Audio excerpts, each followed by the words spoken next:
आज के इस वीडियो में मैं बात करने वाला हूं राजा अशोक के वंशजों पर।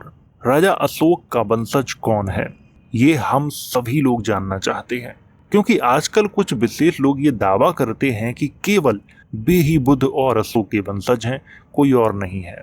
इस वीडियो के माध्यम से हम जानने का प्रयास करेंगे कि अशोक का वास्तविक वंशज कौन है। तो आइए वीडियो की शुरुआत करते हैं। ये है वो किताब जिसके माध्यम से मैं आपको कुछ जानकारी देने वाला हूं राजा अशोक के बारे में। अगर आप लोग इस किताब को पढ़ना चाहते हैं तो इस किताब की जो लिंक है वो आपको टेलीग्राम पे मिल जाएगी, तो वहां से आप इसे मंगवा के पढ़ सकते हो। और टेलीग्राम की जो लिंक है वो आपको वीडियो के डिस्क्रिप्शन में मिल जाएगी। अशोक के बारे में जो प्रारंभिक जानकारी है वो मैं आपको देना चाहता हूं, क्योंकि उससे ही ये आपको समझ में आएगा कि सम्राट अशोक का वास्तविक वंशज कौन है। तो कहानी की जो शुरुआत है वो यहां से होती है। तो जितना मैंने हाईलाइट किया हुआ है यहां से मैं आपको पढ़ाऊंगा। अशोकावदान के अनुसार युवराज पुत्र अशोक का जन्म लगभग 304 ईसा पूर्व चैत्र मास में शुक्ल पक्ष की अष्टमी को हुआ था। इसी वर्ष उसके दादा सम्राट चंद्रगुप्त मौर्य ने सीरिया के राजा सेल्यूकस द्वारा भारत पर किए गए आक्रमण को विफल किया था। यह अशोक के जन्म की शुभ घटना थी। सम्राट चंद्रगुप्त ने इस अवसर पर सीरिया के अधीन 4 प्रदेशों एरिया यानी हेरात, अर्कोसिया यानी कंधार, गंड्रोइया यानी बलूचिस्तान और परोपनिस यानी हिंदकुश को भारत में मिला लिया था। कहीं कहीं पर हमें ऐसा भी पढ़ने को मिलता है कि दोनों के मध्य में युद्ध हुआ जिसमें चंद्रगुप्त की विजय हुई थी। इसके बाद सेल्यूकस निकेटर ने अपनी बेटी का विवाह चंद्रगुप्त के साथ कर दिया था और इन चारों जो प्रदेशों को दहेज के रूप में चंद्रगुप्त मौर्य को दे दिया था। ऐसा भी हमें पढ़ने को मिलता है। यहाँ पर आपको एक बात और ध्यान रखनी है कि उस समय हिंदकुश नाम नहीं था, परोपनिस नाम था। जो लोग ये कहते हैं कि हिंदकुश बहुत प्राचीन नाम है, ये बात पूरी तरह से सच नहीं है।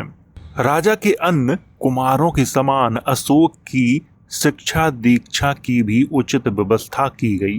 अशोक अपने सभी भाइयों में तीव्र और कुशाग्र बुद्धि का धनी था, इसीलिए उसने शीघ्र ही सभी शास्त्रों का ज्ञान प्राप्त कर लिया। यह देखकर उसके सौतेले भाई उससे ईर्ष्या करने लगे। विभिन्न प्रकार की कुटिल चालों से उसे नीचा दिखाने का प्रपंच रचने लगे। अशोक के एक सौतेले भाई का नाम सुसीमा था। वह आयु में भी सबसे बड़ा था। राज्य परंपरा के कारण बिंदुसार उसे ही अपना उत्तराधिकारी बनाना चाहता था, किंतु अशोक की तीव्र बुद्धि को देखकर उसके अमात्य उसको उत्तराधिकारी बनाने के पक्ष में थे। इससे राजा बड़े असमंजस में पड़ गए। उसने सभी कुमारों की परीक्षा लेने की एक योजना बनाई। राजा का आजीवक संप्रदाय के साधुओं पर बहुत विश्वास था। उस समय उसके दरबार में पिंगल वत्सजीव नामक एक आजीवक साधु आया हुआ था। राजा ने उससे कहा कि आप सभी कुमारों की परीक्षा लेकर हमें बताएं कि इनमें से कौन सबसे योग्य है। आजीवक साधु ने कहा कि आप सभी कुमारों को स्वर्ण मंडप उद्यान में बुलाएं, मैं वहां उनकी परीक्षा लूंगा। राजा ने सभी कुमारों को उद्यान में पहुंचने का आदेश भिजवाया। सभी कुमार उद्यान में पहुंचने की तैयारी करने लगे, किंतु अशोक ने वहां जाने का मन नहीं बनाया। जब उसकी मां सुभद्रांगी ने उससे पूछा कि वह उद्यान क्यों नहीं जा रहा है, उसने कहा, मां, मैं अन्य कुमारों की तरह सुंदर नहीं हूं। राजा को तो मेरी शक्ल भी पसंद नहीं है। वहां जाकर मैं क्या करूंगा? किंतु मां के समझाने पर अशोक राजी हो गया। उसने कहा, मां, तू कहती है तो मैं जाता हूं। मेरे लिए वहां भोजन भेज देना। सभी कुमार सोने चांदी से सुसज्जित रथों पर बैठकर पहले से ही उद्यान पहुंचकर सुसज्जित आसनों पर बैठ चुके थे। अशोक हाथी पर सवार होकर उद्यान पहुंचा। उद्यान में उसके बैठने के लिए कोई आसन ही नहीं बचा था। वह अपना कुदूल यानी गमछा या दुपट्टा भी कह सकते हो, बिछाकर वहीं जमीन पर बैठ गया। सभी कुमारों के लिए सोने चांदी के बर्तनों में भोजन परोसा गया। अशोक के लिए उसकी मां ने मिट्टी के बर्तनों में भोजन भिजवाया। भोजन ग्रहण कर चुकने के बाद महाराज बिंदुसार ने आचार्य वत्सजीव से पूछा कि इन सभी कुमारों में आपको कौन सबसे अधिक योग्य लगता है। आचार्य ने देखा कि सभी कुमार सुसज्जित सोने चांदी के रथों पर बैठकर आए थे, किंतु अशोक पराक्रमी राजाओं की भांति बहुत शान के साथ हाथी की सवारी पर बैठकर आया। सभी कुमार ऊंचे सोने चांदी के आसनों पर बैठकर सोने चांदी के बर्तनों में भोजन कर रहे हैं, किंतु अशोक जमीन पर बैठकर मिट्टी के साधारण बर्तनों में सादा शुद्ध भोजन कर रहा है। आचार्य ने कहा कि जो राजकुमार धरती माता और उसकी मिट्टी को इतना अधिक महत्व देता है, वही प्रजा का असली हितकारी होता है। अतः उसने घोषणा की कि उपस्थित सभी कुमारों में अशोक ही सबसे योग्य है। आचार्य वत्सजीव और सभी अमात्यों की राय अशोक के पक्ष में होने पर भी महाराज बिंदुसार ने अपने सबसे बड़े पुत्र सुसीम और अशोक दोनों को उपराजा घोषित कर दिया। महाराज बिंदुसार द्वारा कुमार सुसीम को उपराजा बनाकर तक्षशिला भेजा और कुमार अशोक को उपराजा बनाकर उज्जैन के लिए रवाना कर दिया। अशोक इस निर्णय से बहुत प्रसन्न था। उसने उज्जैन जाने की सभी तैयारियां शुरू कर दी थी। अपने साथ नौकर चाकर और सैनिकों को लेकर हाथी पर सवार होकर वह उज्जैन के लिए चल दिया। रास्ते में विदिशा नगरी पड़ी। थके मादे अशोक ने वहां अपना पड़ाव डाला। इस भव्य नगरी के नगर सेठ बहुत प्रसन्न थे। यहाँ के एक नगर सेठ को देवी नामक सुंदर कन्या से कुमार का परिचय हुआ। दोनों एक दूसरे की ओर आकर्षित हुए। यह देखकर नगर सेठ ने अपनी कन्या का विवाह कुमार अशोक के साथ संपन्न कर दिया। वास्तव में देवी शाक्य कुल से ही थी, किंतु परिस्थितिवश उनके पूर्वजों ने विदिशा में आकर वाणिज्य का कार्य करना प्रारंभ कर दिया था, यानी व्यापार का जो काम है वो करना प्रारंभ कर दिया था। विदिशा में कुछ दिन ठहरकर अशोक ने अपनी रानी विदिशा महादेवी के साथ उज्जैन पहुंचा। यहाँ पर विदिशा जो महादेवी लिखा हुआ है, ये अशोक की रानी का ही नाम था। उज्जैन पहुंचकर उसने वहां की सभी बिगड़ी परिस्थितियों को अपनी कार्य क्षमता और नीति कौशल के बल पर ठीक कर लिया। विवाह के 1 वर्ष पश्चात रानी देवी ने एक पुत्र को जन्म दिया, जिसका नाम महेंद्र रखा गया। इसके 2 वर्ष बाद एक पुत्री का जन्म हुआ, जिसका नाम संघमित्रा रखा गया। यही दोनों उसके पुत्र पुत्री बाद में बौद्ध संघ में दीक्षित होकर श्रीलंका में धर्मदूत बनकर पहुंचे, जिसके कारण श्रीलंका में बौद्ध धर्म का व्यापक प्रभाव और प्रचार हुआ। अशोक बचपन से ही वीर और दृढ़ संकल्पी था। उसने अपनी कार्य कुशलता और मृदु व्यवहार से उज्जैन में सब नगरवासियों का मन मोह लिया था। उसके यश की खबर महाराज बिंदुसार तक पहुंची। उस समय तक्षशिला में कुमार सुसीम वहां का उपराजा था, किंतु वह वहां की स्थिति को संभाल नहीं सका। तक्षशिला की जनता में असंतोष व्याप्त था, अतः राजसत्ता के प्रति विद्रोह बढ़ता ही गया। महाराज बिंदुसार ने अशोक को उज्जैन से बुलाने का संदेश भेजा, क्योंकि वही अकेला ऐसा राजकुमार था जो हर चुनौती का सामना करने में पूर्ण सक्षम था। राजाज्ञा मिलते ही अशोक पाटलिपुत्र के लिए निकल पड़ा। उसने अपनी रानी महादेवी को उसके पिता के घर विदिशा में ही छोड़ दिया। केवल अपने पुत्र महेंद्र और पुत्री संघमित्रा को ही साथ लेकर पाटलिपुत्र पहुंचा। पाटलिपुत्र पहुंचने पर महाराज बिंदुसार और महारानी सुभद्रांगी बहुत प्रसन्न हुए। उन्होंने बहुत भरोसे और विश्वास के साथ अशोक को आज्ञा दी, कुमार, तक्षशिला में बहुत अशांति है। लोगों ने राजा के विरुद्ध झंडा खड़ा कर दिया है, जाओ उसे शांत करो। अशोक के तक्षशिला पहुंचने से पूर्व ही वहां की जनता को यह समाचार मिल चुका था। उन्होंने नगर को अच्छी तरह सुसज्जित किया, नगर द्वार बनाए और जैसे ही अशोक अपने सैनिकों के साथ नगर में दाखिल हुआ, नगरवासियों ने फूलों की वर्षा करके उनका शानदार स्वागत किया।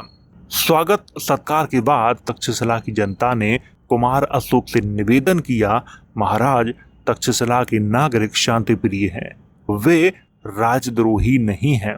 वास्तव में हमारे ऊपर बहुत अत्याचार हुए हैं, हमें सदैव अपमानित किया जाता रहा है। यहाँ की प्रजा के कल्याण के लिए हमें अब योग्य शासक चाहिए। अशोक एक कुशल राजनीतिक था। उसने वहां की जनता की भावनाओं का सम्मान किया और थोड़े दिनों में ही सबका मन जीतकर शांति स्थापित की। कुछ दिनों तक ही वह तक्षशिला में ठहरा और जब उसने देखा कि वहां पूर्ण रूप से शांति स्थापित हो गई है तो वह पाटलिपुत्र लौट आया। महाराज बिंदुसार को तक्षशिला की पूरी जानकारी देकर वह पुनः महारानी देवी को विदिशा से अपने साथ लेकर उज्जैन लौट आया। थोड़े दिनों बाद उसे समाचार मिला कि महाराज बिंदुसार मरणासन्न अवस्था में हैं। इस समय पाटलिपुत्र में उनके पास न उपराजा सुसीम था और न उपराजा अशोक।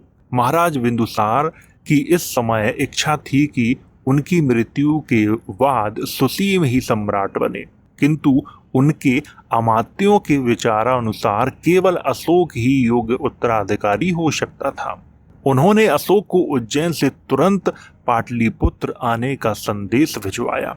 अशोक संदेश पाकर तुरंत पाटलिपुत्र पहुंचा।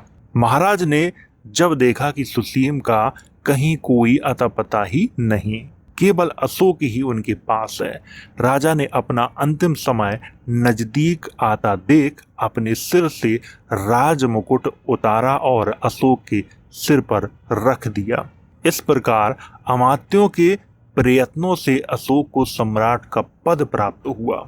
ये थी एक छोटी सी कहानी अशोक के राजा बनने की। जबकि अशोक के राजा बनने की जो कहानी है वो कई और मिलती हैं, उनमें अलग अलग कहानियां दर्शाई गई हैं, लेकिन इस किताब में जो कहानी थी वो मैंने आपको पढ़ के सुनाई है।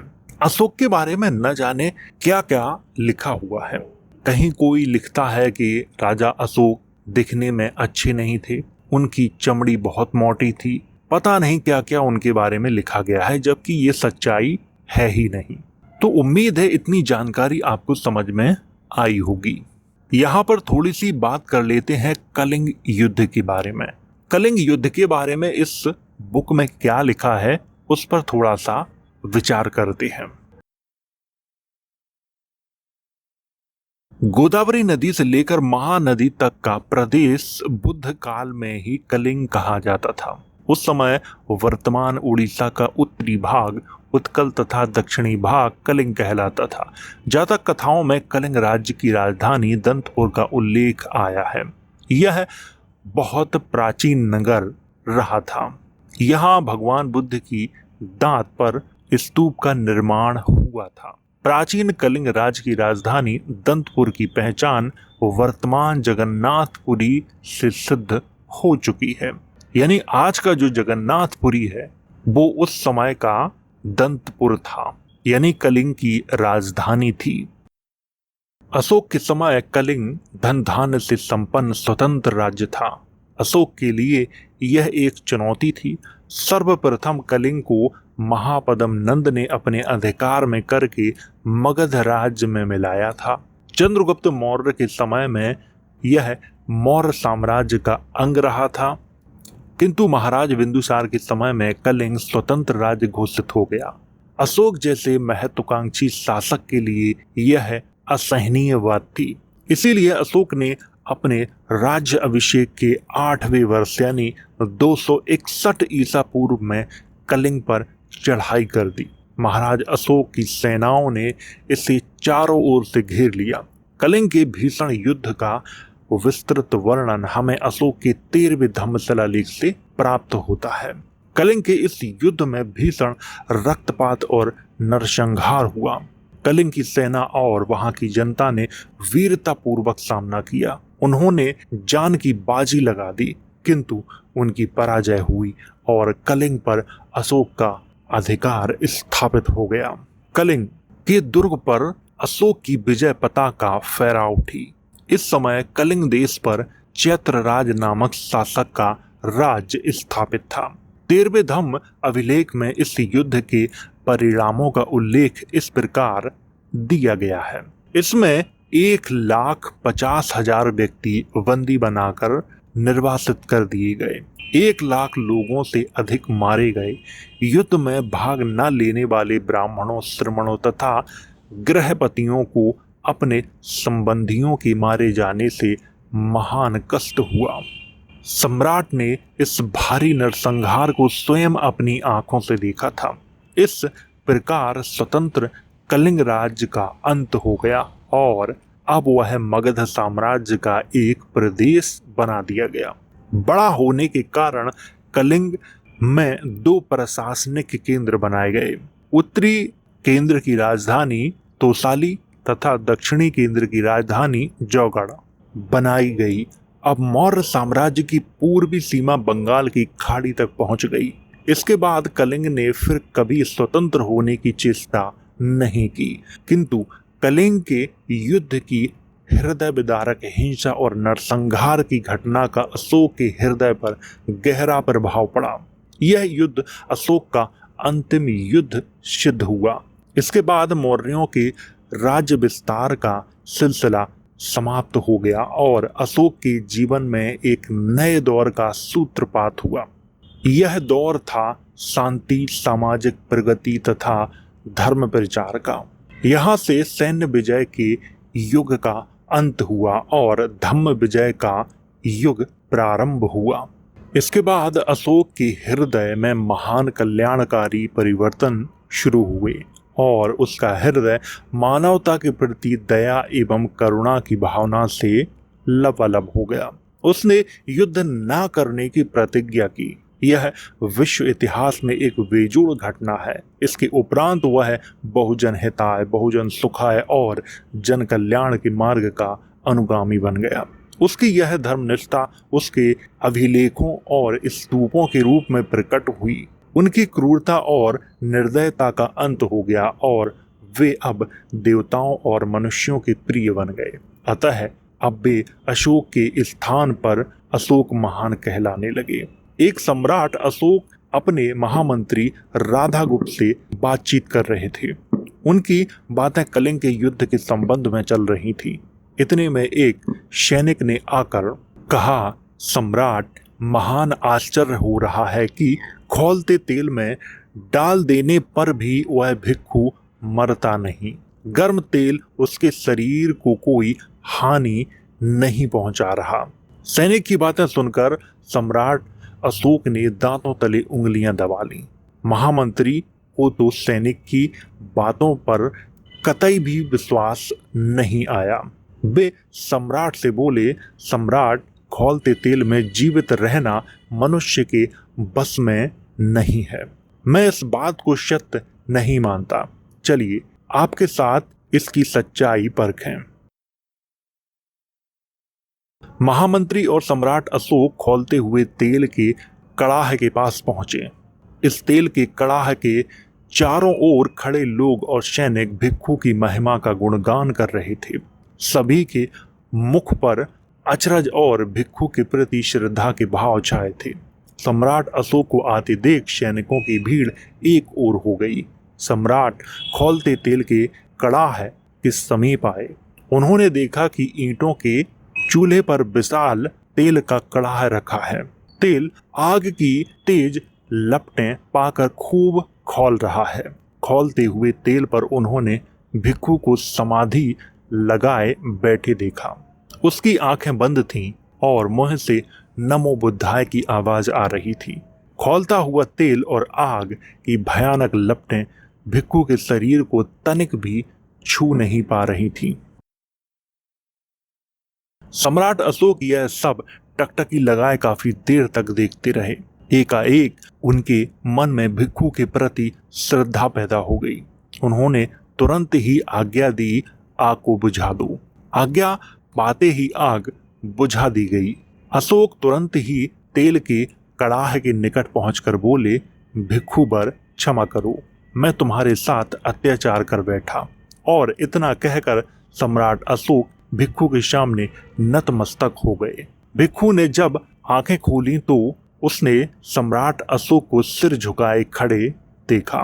वह मुस्कुराकर बोला, सम्राट, तुमको अपनी शक्ति पर बहुत विश्वास था, पर आज तुम्हारी शक्ति की हार हुई। तुम अपनी शक्ति के आगे संसार की शक्ति को तुच्छ समझते हो, यह तुम्हारी भूल है। तुम अपनी इस शक्ति के द्वारा साम्राज्य का विस्तार करना चाहते हो, सो अनहोनी बात है। याद रखो सम्राट, कभी भी तुम तलवार के बल से मनुष्य के हृदय को नहीं जीत सकते। हिंसा सबसे बड़ा पाप है। हिंसा से हिंसा ही पैदा होती है। इससे मानव का नाश होता है, कल्याण नहीं। सम्राट, यदि तुम अपने साम्राज्य को बढ़ाना चाहते हो तो हिंसा का सहारा न लो। मनुष्यों को मत सताओ। किसी को न सताना ही अहिंसा है। प्रेम और दया से मनुष्यों के हृदयों को जीतो। अहिंसा की नीति को अपनाकर मनुष्यों के विचारों में छा जाओ। तभी सम्राट तुम मानव कल्याण कर सकोगे। तभी धरती पर सच्ची शांति आ सकेगी। हिंसा और शस्त्रों के बल पर शांति तो केवल ढोंग है, धोखा है।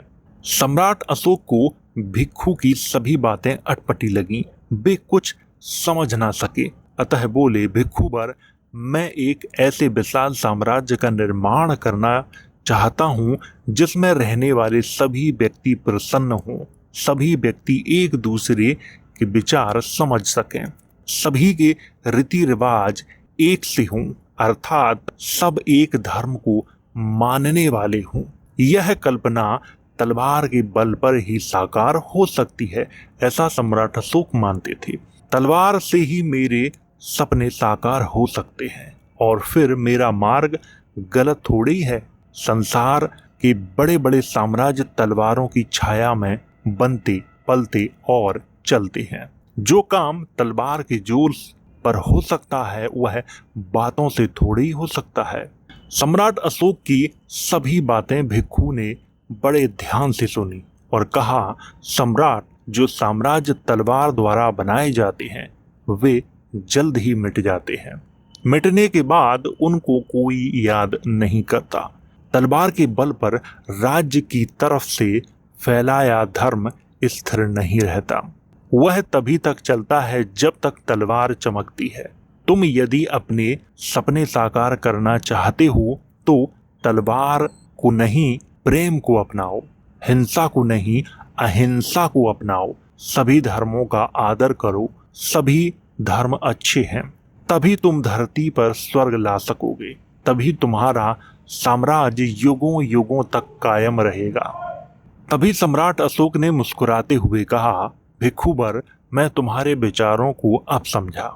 इनमें सार है। इनसे राक्षस को इंसान बनाया जा सकता है, धरती पर स्वर्ग लाया जा सकता है। मैं आज अपनी नीति में परिवर्तन करने की घोषणा करता हूँ। मनुष्यों के कल्याण के लिए मैं तलवार नहीं उठाऊंगा। यहाँ से सम्राट अशोक ने तलवार को त्याग दिया था। यहाँ से सम्राट अशोक धम्म की शरण में चले गए थे। यहाँ से सम्राट अशोक बुद्ध की शरण में चले गए थे। उन्होंने धर्म परिवर्तन नहीं किया था। कुछ लोग ऐसा बताते हैं, इतिहासकार भी ऐसा कहते हैं कि यहाँ से वो बौद्ध धर्म में दीक्षित हो गए थे। ऐसा नहीं है। यहाँ से वो एक बौद्ध भिक्षु बन गए थे। संघ के सारे नियम मानने लगे थे। राजा अशोक पहले से ही बुद्ध के धर्म को मानते थे, लेकिन उपासक के रूप में मानते थे। लेकिन कलिंग युद्ध के पश्चात वे बौद्ध भिक्षु के रूप में धम्म को मानते थे। इसके बाद उन्होंने धम्म का प्रचार किया। धम्म के बारे में अगर आपको जानना है तो मैंने इस पे स्पेशल वीडियो बनाया है, आप उसे देख सकते हो और वो वीडियो आपको इस वीडियो के अंत में मिल जाएगा, तो उसे आप ज़रूर देखें। वहाँ से आपको धम्म के बारे में सब कुछ समझ में आ जाएगा। अगर आप ऐसा सोचते हैं कि धम्म और धर्म एक ही हैं तो आप गलत हैं। धम्म अलग चीज है और धर्म अलग चीज है। इतिहासकार क्या करते हैं कि पाली में जिसे धम्म लिखा जाता है और उसी को संस्कृत में धर्म लिखा जाता है, ऐसा कहते हैं, जबकि दोनों के कार्य बिल्कुल विपरीत हैं। धम्म के कार्य अलग हैं और धर्म के कार्य बिल्कुल अलग हैं। इसी कारण इनकी परिभाषाएं भी बिल्कुल अलग अलग हैं और उस वीडियो में मैंने बहुत अच्छे से आपको समझाया है, इसीलिए आप उस वीडियो को देख सकते हो। तो उम्मीद है राजा अशोक के बारे में आपको इतना समझ में आया होगा। अब बात करते हैं कि राजा अशोक का वास्तविक वंशज कौन है, क्योंकि कुछ लोग ऐसा दावा करते हैं कि सम्राट अशोक के हम ही वंशज हैं, कोई अन्य नहीं है। उनके दावे में कितनी सच्चाई है, इस पर बात करते हैं। उससे पहले मैं एक तथ्य आपको जरूर दिखाना चाहूंगा जिससे आपके अंदर का थोड़ा सा कंफ्यूजन दूर होगा, जो कि इसी किताब में मौजूद है। आप लोग इस फोटो को ध्यान से देखिए। ये है भगवान बुद्ध की माता माया देवी। इनके पीछे दो हाथी खड़े हुए हैं, ये बैठी हुई हैं। इन्हें लक्ष्मी भी कहा जाता है। इनके बारे में मैंने वीडियो बनाया है, आप लोग उसे देख सकते हो और वो वीडियो भी इस वीडियो के अंत में मिल जाएगा। इनके संबंध में बड़ी ही फेक न्यूज फैलाई जाती है कि ये लक्ष्मी हैं, महामाया नहीं है, जबकि सच्चाई बिल्कुल विपरीत है। और सच्चाई ये है कि ये बुद्ध की माँ है, महामाया देवी। अगर आप इनके बारे में और जानना चाहते हैं तो सांची स्तूप पे चले जाएं, इनकी आकृतियां वहां पे आपको देखने को मिल जाएंगी।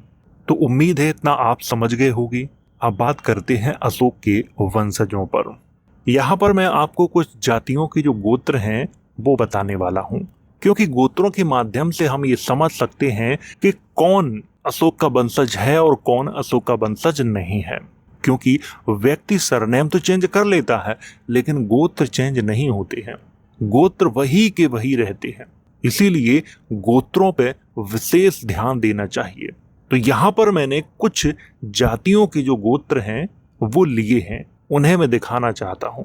मैंने सभी जातियों के नहीं लिए हैं, क्योंकि भारत में 6000 से भी ज्यादा जातियां हैं। जिन जातियों के गोत्र मुझे आसानी से मिल सकते थे, उन जातियों के गोत्र मैंने इस वीडियो में शामिल किए हैं। सबसे पहले बात करते हैं जाट जाति के गोत्रों पर। जाट जाति में वैसे तो बहुत सारे गोत्र हैं, और मोर, मोरिया, मोरी, मौर, रायू, नाग, कश्यप, मोराव, खोए, मौर, शैनी, शाक्य, महार, अहिर, अहिर बंसी, अही, वैस, बलूच, बट, भट्ट, भारसेव, भरहुत, भाटी, भाटिया, भट्ट, विशैन, बोध, बुधे, बुधाना, वृष्णी, चाहर, चामरा, चामड़, चालुक्य, चंदेल, चंद्रवंशी, चौहान, चावड़ा, चेदी, दहिया, देसवाल, धामी, फारस, फोगाट, गढ़वाल, गहलोत, गंधार, गौरी, गौतम, ग्वाला, गुजर, हाड़ा, हरी, जाटवा, कछवा, कंबोज, कुर्मी, कुश, कुशवाहा, लोहार, नागर, पाल, पल्लव, पंवार, पटेल, परिहार, पवार, पूनिया, छत्रप, सेसमो, सोलंकी, तवर, तक्षक, तेली, वैस। तो इतने गोत्र मैंने जाटों के लिखे हैं, जो कि प्रमुख थे वही मैंने लिखे हुए हैं। वैसे तो बहुत सारे गोत्र थे। जाटों में ये सारे गोत्र पाए जाते हैं: मोर, मोरिया, मोरी, मौर, रायू, नाग, मोराव, खोए, मौर। शैनी भी मिलता है, शाक्य भी मिलता है, महार भी मिलता है, बोध, बुधे, बुधाना ये मिलते हैं, तक्षक भी मिलता है, और कछवा भी मिलता है, कुर्मी भी मिलता है, कुश भी मिलता है, कुशवाहा भी मिलता है, पाल भी मिलता है, पटेल भी मिलता है। तो ये जाटों की गोत्र हैं। तो यहाँ पे सीधे तौर पे ये कहा जा सकता है कि किसी ना किसी मौर्य राजा के वंशज जाट जाति में आज भी हैं, ये कहा जा सकता है, क्योंकि इनके जो गोत्र हैं उनमें आप ये देख सकते हो। अभी मैंने आपको बताया कि गोत्र चेंज नहीं होता है, सरनेम व्यक्ति चेंज कर सकता है। तो सरनेम के आधार पे आप किसी को जज नहीं कर सकते कि ये कौन है। इसीलिए मैंने यहाँ गोत्रों की चर्चा की है, सरनेम की चर्चा नहीं की है। एक बात आपको और बता देता हूं, यहाँ पे जो भारशिव है ये किसका गोत्र है? जाटों का गोत्र है। ये भी आपको ध्यान रखना है। तो जाटों के गोत्र आपने देख लिए। अब बात करते हैं गुर्जर जाति के गोत्रों पर। गुर्जर जाति के गोत्र और जाटों के गोत्र वैसे तो सेम ही हैं, बस कुछ गोत्र हैं जो अलग हैं। जैसे मोरी और तक्षक दो ही गोत्र ऐसे हैं जो मौर्य वंश से संबंधित हैं। गुर्जरों में केवल दो ही गोत्र हमें दिखाई देते हैं और हमें दिखाई नहीं दे रहे हैं। गुर्जर जाति के गोत्र भी वैसे बहुत सारे हैं, जैसे अग्रवाल, अहीर, अहीवाल, बाघेला, बलूच, वंसल, वराह, वट, भड़ाना, भदौरिया, भाटी, भाटिया, भट्टी, भोज, विधूरी, चाहर, चंदेल, चपराना, चौहान, चावड़ा, दहिया, कोहली, धनगर, गहलोत, गहरवाल, गोडवाना, गुजराल, हूण, कुषाण, शक। यहाँ पर आपको ध्यान देना है, हूण, कुषाण, शक, कशाना, कछवा, कटारिया, खटाना, कुनवी, लोधी, महार, मेहर, माली, मोरी, नागर, ओशवाल, पंवार, परिहार, परमार, पटेल, पाटीदार, पुंडीर, राघव, राणा, राठी, राठौर, रावल, सागर, सिसोदिया, टक, तक्षक, तंवर, तेली आदि। जो प्रमुख जो गोत्र हैं उन्हें ही मैंने यहाँ पे लिखा हुआ है, इसे आपको ध्यान में रखना है। यहाँ पर आपको विशेष रूप से ये ध्यान रखना है कि गुर्जर जाति में दो ही गोत्र ऐसे हैं जो मौर्य वंश से संबंधित हैं, मोरी और तक्षक। ये आपको ध्यान रखना है। अब अहीर जाति के गोत्रों को देखते हैं कि इनमें कोई गोत्र है जो मेल खाता है मौर्य वंश से। अहीर जाति के जो प्रमुख गोत्र हैं वो हैं अत्री, वावरिया, बनाफर, दहिया, गढ़वाल, जादम, कमरिया, मकवाना, हेहय, रौधेले, रोहिणी, सम्मा, सौधेले, सुल्तानिया, सिसोदिया, तंवर, वत्स, ठाकरान, जहाबत, मेहता, नंदानिया, निकुंभ, पठानिया, खारवेल, देसवाल, हाड़ा, राय। तो एक ही गोत्र है जो है राय, वो मेल खाता है। राय मौर्य वंश के ही राजा लिखते थे। अभिलेखों में ये शब्द आया है, राया अशोक, रायो अशोक। इस बात को आपको ध्यान रखना है। तो अहीर जाति में भी मौर्य वंश के कुछ राजाओं के वंशज हैं। अब बात करते हैं जाटव जाति के गोत्रों पर। क्या इनमें मौर्यों का कोई वंशज है या नहीं है? क्योंकि जाटव जाति के कुछ लोग हैं मौर्य सरनेम का प्रयोग करते हैं। तो वो क्यों करते हैं? बहुत समय पहले एक वीडियो मुझे किसी ने भेजा था जिसमें कोई व्यक्ति था जो ये बता रहा था कि मौर्यों से इनका क्या संबंध है, यानी जाटव जाति के लोगों का क्या संबंध है जो अशोक को मानते हैं और बुद्ध को मानते हैं। इनका क्या संबंध है, इनका क्या लेना देना है, ऐसी वो बातें कर रहा था। तो उस वीडियो को किसी ने मेरे पास भेजा था। जब मैंने उसको देखा तब मैंने सोचा था कि भविष्य में कभी वीडियो बनाऊंगा तब इस विषय पे बात करूंगा। यहाँ पर मैं थोड़ी सी बात इस विषय पे जरूर करना चाहूंगा। तो ये रहे जाटव जाति के गोत्र। मोरी, मोरिया, मोरे, राव, रायू, कोली, नाग, शकरवाल, पिप्पल, कश्यप, शक्का, गौतम, जाटव, रायगर, रामनामी, शतनामी, अहिरवार, सैंथवार, पंवार, राठौर, सिसोदिया, राजौरिया, बामणिया, धामणिया, बंजारा, गोठवाल, कोरबार, कुंवर, लोधवाल, माली, रेगर, मेहरा, मालवीय, नागौर, यादव, अगरिया, ढाका, कटारिया, पूनिया, शिरोहा, डाबर, शूर, ओडिया, कहार, गिल, चौहान, धानुक, नाग, नायक, पूमा, भंगी, बामन, वाल्मीकि, वैरागी, बैस, भट्ट, महतो, महानंदा, महतर, ईशी, लोहार, सिंह, सिंधु, शूरी, शोनकर, सोलंकी, हाड़ा, राउत, राजौरिया, पिपरौलिया, शैन आदि।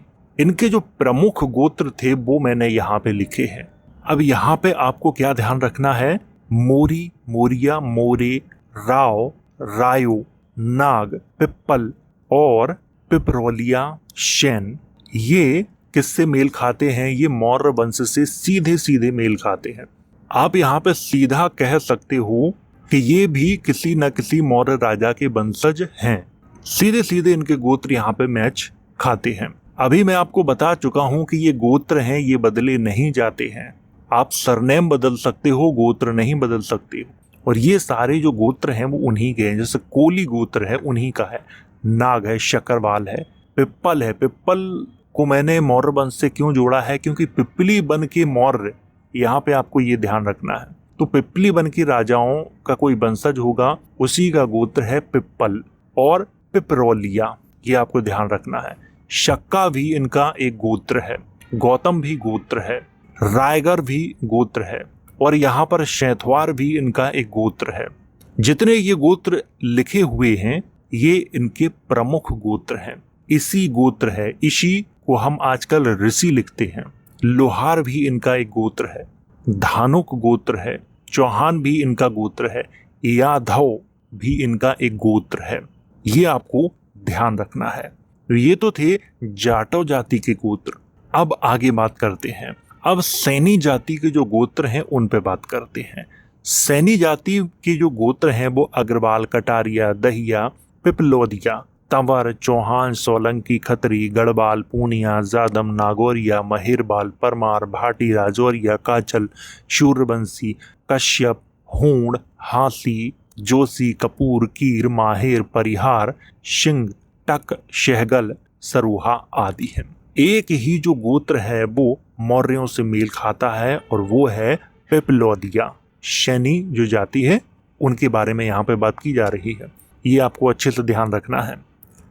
काची और कुशवाहा जाति के कौन कौन से गोत्र हैं? इनके जो मुख्य गोत्र हैं वो हैं कश्यप, मानव, अत्रि, वशिष्ठ, विश्वामित्र, गौतम, जमदग्नि, भरद्वाज आदि। जितने भी यहाँ पे गोत्र लिखे हुए हैं ये सारे ऋषियों के गोत्र हैं, ये आपको ध्यान रखना है। अगर किसी का कोई गोत्र है तो वो कमेंट बॉक्स में अपना गोत्र लिख सकता है, मैं अगले किसी वीडियो में उसे शामिल कर देंगे।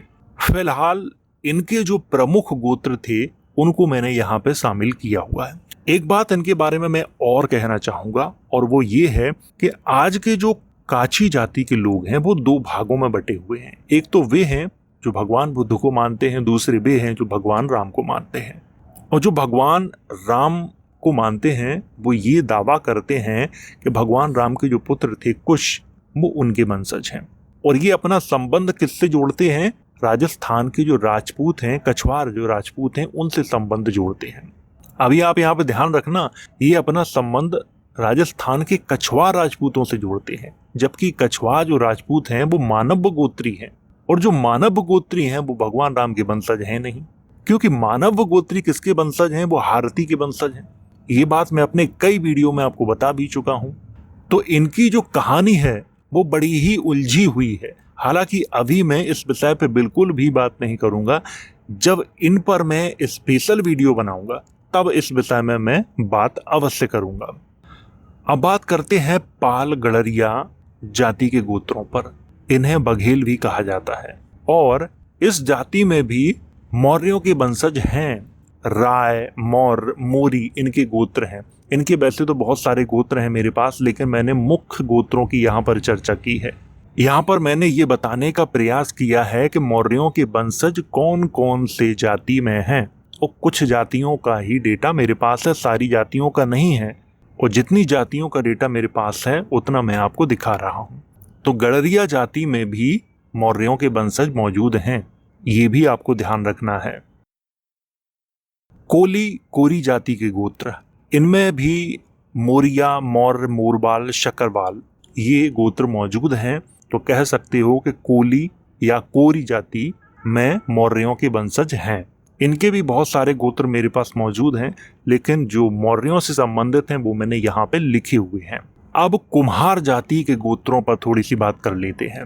अहीर, कनौजिया, कटारिया, कश्यप, कुंडलवाल, कोरी, कोबिंद, ग्वाले, गढ़वाल, गायकवाड़, गौतम, चंदेल, चमारिया, जटिया, टाक, तंवर, नागा, नागौरी, नायक, परिहार, बहेलिया, महाबर, महार, राजौरिया, राव, मौर्य, रावण, मोरबाल, मालीबाल आदि। तो दो गोत्र ऐसे हैं जो मौर्यों से मेल खाते हैं। एक तो मौर्य गोत्र है और दूसरा है मोरबाल। ये मौर्यों से संबंधित हैं। तो आप कह सकते हो कि किसी न किसी मौर्य वंशी राजा के ये भी वंशज हैं। लेकिन जिनका गोत्र मौर्य और मोरबाल है वही लोग वंशज हैं, सारे कुम्हार जाति के लोग वंशज नहीं हैं, ये भी ध्यान रखना है। और ये हर जाति के लिए है। जैसे जाट जाति के कुछ जो गोत्र हैं वो मौर्यों से मेल खाते हैं, तो इसका मतलब ये नहीं हुआ कि जो जाट जाति के लोग हैं वो मौर्यों के वंशज हैं। सारे नहीं हैं, जिनके गोत्र मौर्यों से मेल खाते हैं वही लोग हैं, ये आपको ध्यान रखना है। तो ये थे प्रमुख जातियों के गोत्र। एक बात मैं आप लोगों से जरूर कहना चाहूंगा, आप जिस भी जाति के हो, आप अपनी जाति के गोत्र जितने आपको जानकारी हो, आप आस पड़ोस के लोगों से पूछ सकते हो, आप अपने बुजुर्गों से पूछ सकते हो। उन सभी गोत्रों को लिखें और अपनी जाति का नाम लिखें और सारे गोत्रों को कमेंट बॉक्स में आप मेरे साथ शेयर कर सकते हैं। जब भी मैं आगे कभी वीडियो बनाऊंगा इस विषय पर, तो मैं उन गोत्रों की चर्चा आगे जरूर करना चाहूंगा और इस विषय पर आप लोग मेरी मदद कर सकते हो। तो यहाँ पे आपको ध्यान रखना है कि जो मौर्यों के वंशज हैं वो अलग अलग जातियों में फैले हुए हैं, क्योंकि मौर्यों के समय कोई जाति व्यवस्था नहीं थी। जाति व्यवस्था बहुत बाद में आके बनी है। इसी कारण जो मौर्यों के वंशज हैं वो अलग अलग जातियों में आपको देखने को मिल जाएंगे। आज अगर कोई जाति ये कहे कि नहीं सिर्फ मैं ही मौर्यों का वंशज हूं, कोई और नहीं है, तो ये कहना बिल्कुल भी उचित नहीं है। तो उम्मीद है ये जानकारी आपको समझ में आई होगी।